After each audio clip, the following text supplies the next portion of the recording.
সুপ্রিয় দর্শকবৃন্দ, সম্প্রতি জামায়াতের একজন সংসদ সদস্য যিনি নীলফামারী ৪ আসন থেকে নির্বাচিত হয়েছেন, তিনি জাতীয় সংসদে দাঁড়িয়ে দাবি করেছেন যে তার বাবা ১৯৭১ সালের মহান মুক্তিযুদ্ধে শহীদ হয়েছেন এবং তার জন্ম ১৯৮১ সালে। তার পরিবারের অনেকেই মুক্তিযুদ্ধে শহীদ হয়েছেন। এরকম একটা দাবি নিয়ে এবং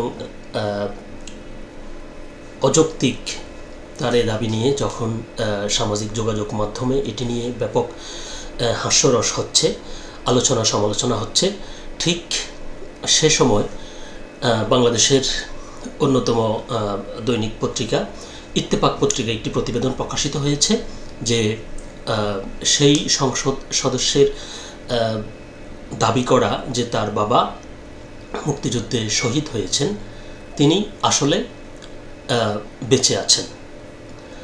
তো এরকম দিনকে রাত আর রাতকে দিন বানানো একজন সংসদ সদস্য কি করে এরকম দায়িত্বহীন, মিথ্যা এবং ভিত্তিহীন দাবি মহান জাতীয় সংসদে দাঁড়িয়ে করতে পারেন, সেটি এখন বড় প্রশ্ন হয়ে দেখা দিয়েছে। তো কথা না বাড়িয়ে আমরা চলুন দৈনিক ইত্তেফাক পত্রিকায় যে প্রতিবেদনটি উঠে এসেছে সেখানে আসলে কি প্রকাশিত হয়েছে, কি বলছে তারা, চলুন সেটি দেখি।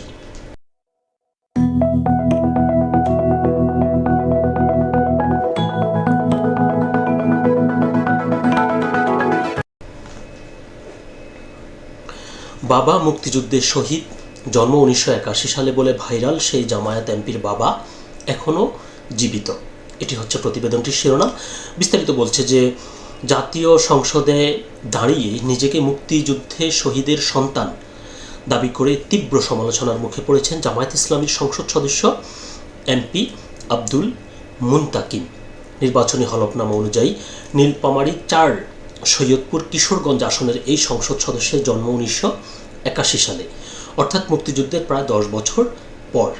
এছাড়া তার বাবা আব্দুল কাদের সৈয়দী এবং মা মুসলমান বেগম দুজনেই বর্তমানে জীবিত আছেন। গত রোববার সংসদের বাজেট অধিবেশনের বক্তব্য দেওয়ার সময় আব্দুল মুনতাকিম তার পরিবারের ৪৭ জন মুক্তিযোদ্ধা থাকার দাবি করেন। তিনি বলেন, আমার বাবা, আমার দাদা যুদ্ধে শহীদ, আমার আব্বারা ৭ ভাই ৪ জন মুক্তিযোদ্ধা, আমার দাদারা ১৯ জন ১১ জন মুক্তিযোদ্ধা, আমার মা মুক্তিযুদ্ধের অন্যতম সংগঠক। তবে হলফনামার তথ্য বিশ্লেষণে দেখা যায় মনোনয়নপত্র দাখিলের সময় তার বয়স ছিল ৪৪ বছর ১১ মাস ২০ দিন। ১৯৮১ সালের ১০ জানুয়ারি জন্ম নেওয়া একজন ব্যক্তির পক্ষে শহীদের সন্তান হওয়া নিয়ে সামাজিক যোগাযোগ মাধ্যম সহ দেশ জুড়ে হাস্যরস ও সমালোচনা শুরু হয়েছে। স্থানীয় সূত্র নিশ্চিত করেছে আব্দুল মুনতাকিমের বাবা আব্দুল কাদের সৈয়দী এবং মা মুসলমান বেগম এখনও বেঁচে আছেন এবং তারা সৈয়দপুর উপজেলার কামারপুকুর ইউনিয়নের ধলাগাছ গ্রামে ছেলের সঙ্গে বসবাস করেন। কল্পনা করেছেন যে কত বড় মিথ্যা কথা তিনি মহান সংসদে দাঁড়িয়ে তিনি বলেছেন তার জীবিত বাবাকে তিনি মেরে ফেলেছেন এবং তিনি একই সাথে শুধু একটি না, তিনি কয়েকটি মিথ্যা কথা তিনি বলেছেন।